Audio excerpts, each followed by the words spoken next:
കാലാവസ്ഥയൊക്കെ മാറി തുടങ്ങിയില്ലേ? വർഷ ഋതു അതിവേഗം ഇങ്ങെത്തി തുടങ്ങിയിട്ടുണ്ട്.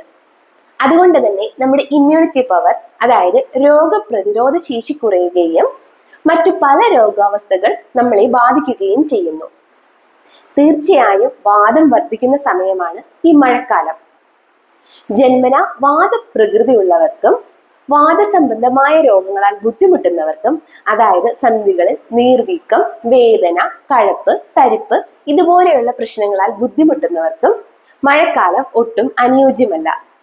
അതുപോലെ കഫ സംബന്ധമായ പ്രശ്നങ്ങളുള്ളവർക്ക് ആ രോഗലക്ഷണങ്ങൾ, അതായത് ജലദോഷം, ചുമ, തുമ്മൽ, ആസ്മ പോലെയുള്ള പ്രശ്നങ്ങളും തണുപ്പ് കാലത്ത് അധികമായി കാണപ്പെടുന്നു.